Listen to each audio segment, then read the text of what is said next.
Watch the ride.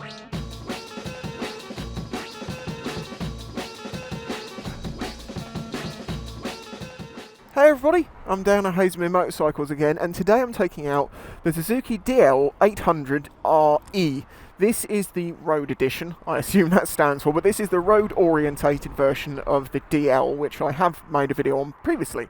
In fact, Hazelmere has made a custom one, so I've done a video basically on this version, but this is actually the tarted up version that Hazelmere have done themselves, and it looks amazing.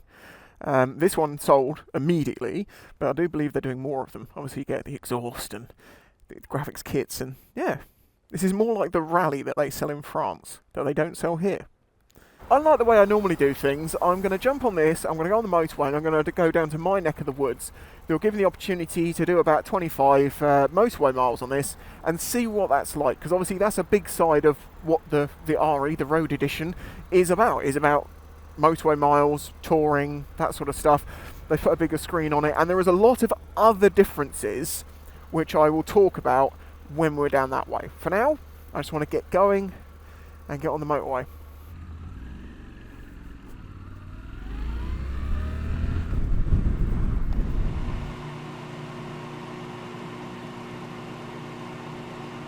Right, well I'm down in my neck of the woods. I've just done 25 odd miles on this on the motorway, and I'll talk about that in a minute. But first I want to talk about the differences between the DE and the RE. I'm going to refer to the DE as the Dirt Edition, and I'm going to refer to the RE as the Road Edition, or Dirt or Road, just to simplify this. So, on the Road Edition, you get 19-inch front wheel rather than 21 that comes on the Dirt Edition, and you also get cast wheels rather than spoked, which means you can have tubeless tyres, which means easier road repairs, side of the road repairs with, like, you know, your rope kits and things like that. The brakes on the Road Edition have been uprated from the Dirt Edition from a twin caliper on the front to a 4-piston radial setup. So they actually appear to be the same brakes that are on the Dash 8, or what I call the Dash 8, the GSX S-8, yeah, you know. The ground clearance on the Dirt Edition is 220 mils, and the ground clearance on this bike is 185, so that's been brought down. The seat height from the Dirt Edition to the Road Edition has been brought down 30 millimeters, so it's come from 855 down to 825. We have a larger screen on the Road Edition. The bars have been narrowed, lowered, and brought back a little bit. And the other thing to mention is it's a bit lighter. It's 7 kilos lighter than the Dirt Edition at 223 kilos. Now, there may be a few other little bits and pieces in there, but they are the main differences between the Dirt Edition and the Road Edition. I will say that with a 19-inch front wheel, so far this feels... I don't want to say it feels massively more planted to the road or anything, but it definitely feels... It just feels a bit more confident or more normal to me, because I'm not used to riding with a 21-inch. So all of those changes are to try and, you know, tailor it to be a more road-orientated bike. Other than that, obviously this is very similar to the Dirt Edition, and you can see my review on that. Links up here somewhere. But shall we have a quick look at the bike, although most of this is the same between models. I think it's a good looking bike, you know. They also do this in a green colour, which I've seen, and actually looks very nice. The blue's also quite nice. Without question, in the styling, we have some DR Big going on in there. Do you want to have a little listen? Obviously this one's got the stock exhaust on it.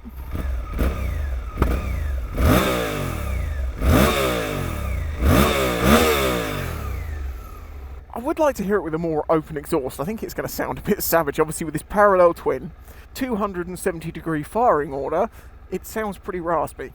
Okay, well let's get going. Obviously, as I say, I've just ridden this on the motorway down here, and it was very comfortable at doing that. With the quick shifter, it's a bi-directional quick shifter, with the torque that this engine's got, it was just very comfortable, very capable, had all the grunt that I ever needed to overtake people. It was great. The only thing I will say is that this larger screen they've fitted to it is still not big enough for me, but I am 6'4", and that is true for basically every single adventure bike I've been on pretty much.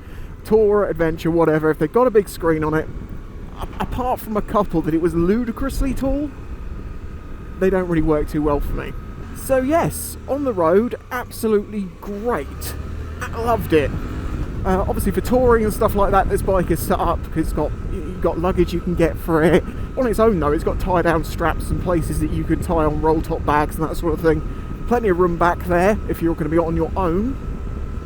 They've also made some changes to the suspension on this bike. You haven't got quite as an adjustable setup, but you've still got, you know, adjustable rear suspension and adjustable front suspension. You just don't have every single part of what comes on, for instance, the Dirt Edition. Obviously, it can be adjusted, but I haven't felt that I've needed to. It feels firm enough where it needs to be, comfortable, and it takes the big hits where it needs to.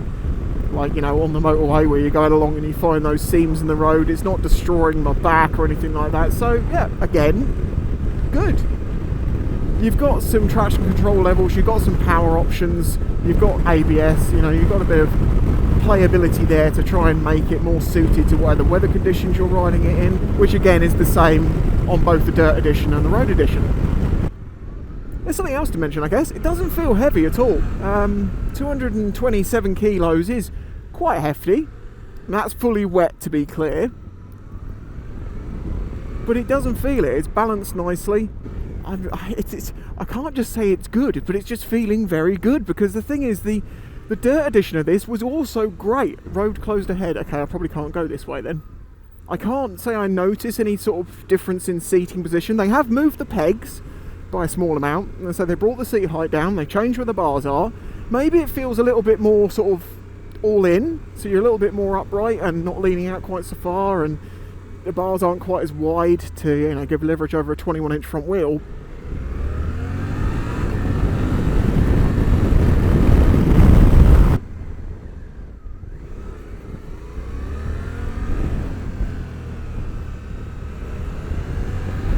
Handling on this feels absolutely fantastic, actually. I've got to be careful, these tyres are only 80 miles old.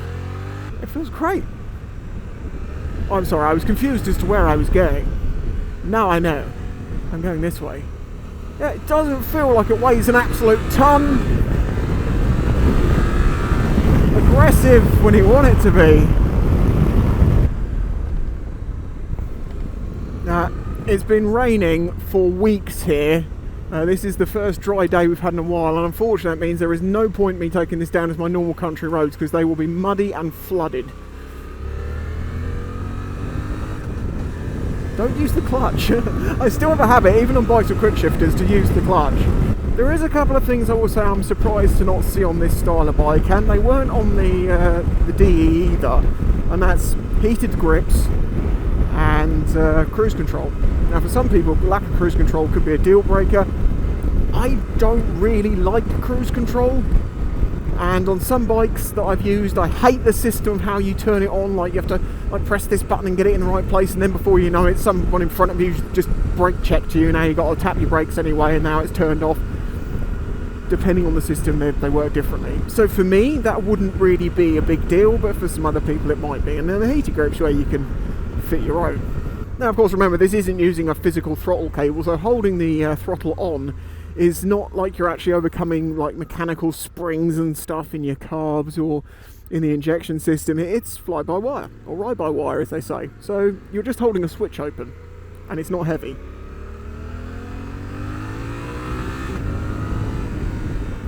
Now if you're a regular viewer of mine, you'll know that I own two bikes. An XJ6, which I use as a workhorse and for motorway miles, and a DRZ 400SM that is my fun bike. And over the years people have said, what one bike would you want to have? And I'm always like, well, I'd like something in the middle. And at the time when I first got those bikes, there wasn't a huge amount that really grabbed me. But over the recent years, as the trends and the fashions of bikes have moved along, we've gone through sports bikes, calf races, and we seem to be in an adventure bike era. And that's great because they are the jack of all trades, generalised bikes that can do anything. I could take this green laning in the same way I take my DRZ 400SM green laning. That is made for the road. It might be a dirt bike underneath, but it's got road tyres on it. I take that green laning with road tyres, so you could take this green laning. You could do the same with the Dirt Edition, but obviously with road tyres it's a bit more of a challenge. So again, this is another bike which falls in that middle ground between my two bikes as something that's big enough for me. As being 6'4", I do find bikes a bit small at times. It does the things I want it to do. It's got space a mile and a half on the back. It's a good contender for a single bike for me. The narrower bars obviously are a benefit in traffic, although I will say, as narrow as they are still nice and wide, and I love that because it means my shoulders are the right distance apart. So comfortable. There's so many bikes that I honestly feel like I'm riding with my hands in the middle like this. Given they've put larger brakes on the front of this, they don't feel snatchy or anything like that. They feel very confidence-inspiring, very powerful. You can gradually grab hold of them and give them more and more, and they really do stop you. So it was a good move putting them on this bike, and I can understand why they didn't do that for the Dirt Edition, because you don't want so much power, because on loose surfaces it becomes more snatchy. I'm just purposely riding through some traffic and, you know, some congested areas just to see what this bike is like, and it's, you know, immediately you get a feeling of confidence riding it. You feel like you can be a little bit leery, throw it around a little bit, use a little bit of power to get about. And that is what I call a urban weapon. It's, you know, it's something when something's light and manoeuvrable and you can really get around town. One of the things when you review bikes is that if a bike does something very well, or if an aspect to that bike is very good, you tend not to notice it. And one of the things I've just really thought about is how smooth this engine and the power delivery is. You know, Suzuki's had a couple of bikes in the past that seemed a little bit jerky on the bottom end of the throttle, just a tiny bit, you know, and you just had to take that uptake up and be on the bottom revs and you could smooth it out. With practice you'd get used to it, but people who'd had them for, you know, a few days might be like, well, it seems a bit jerky down here. Not this. There's so much smoothness to it and finesse.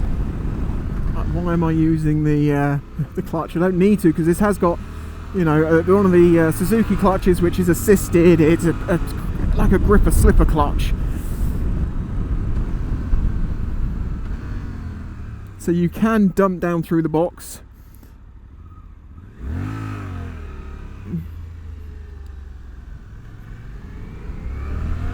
And not have the rear wheel lock up. Okay, I'll give you a quick look at the display. Obviously you've got the revs up this side, traction control numbers shown here. A, B, C, D, that's to do with, like, you know, how much power the engine gives you. ABS, obviously, we've got it in level 2. Gear position indicator, quick shifter shows you that's on. Then you've got your fuel gauge, details and things down here, revs around that side. Then you've got mode buttons up and down to have a look through.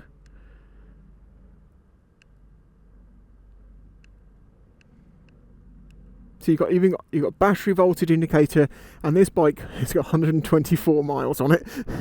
It's very new. This is one of the reasons why I'm being careful with it. This has also got the Suzuki one press start system, which, you know, on some bikes you press the start button, you have to keep holding it till the bike starts. On this, you just press it once.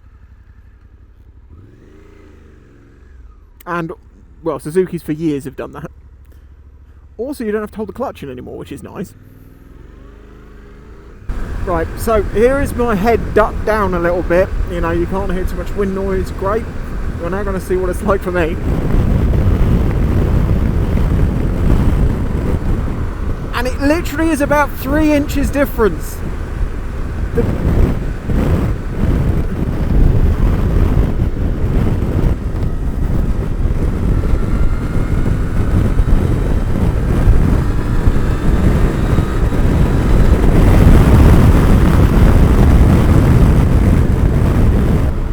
This is some very pretty autumn scenery, and this is the right sort of bike for this, you know. Seeing the world, being comfortably sat there at 70 mile an hour in 6th gear at 5,000 RPM, because that's what it does, and just smoothly go along. I'm sure you can't hear a word I'm saying because this week, but it's good, I'm enjoying myself.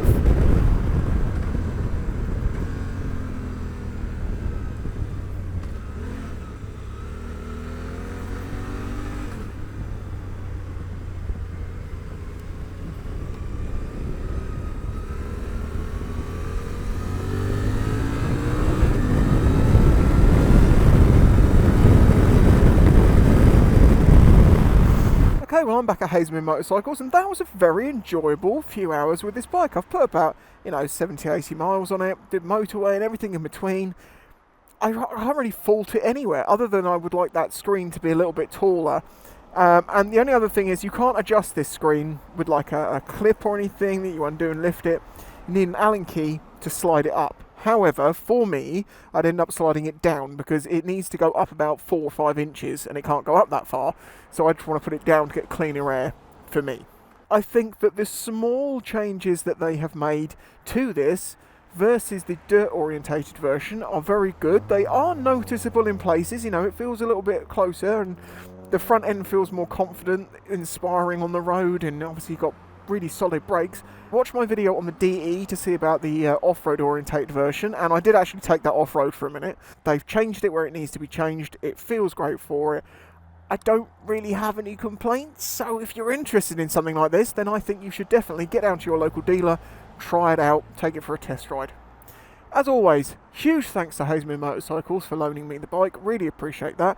If you enjoyed this video, please like the video, subscribe if you're new here to see my future reviews. You can also check out my playlist of all the reviews I've done previously, and if you want to help support this channel, then please consider doing that through Patreon, links in the description. Until next time, bye bye.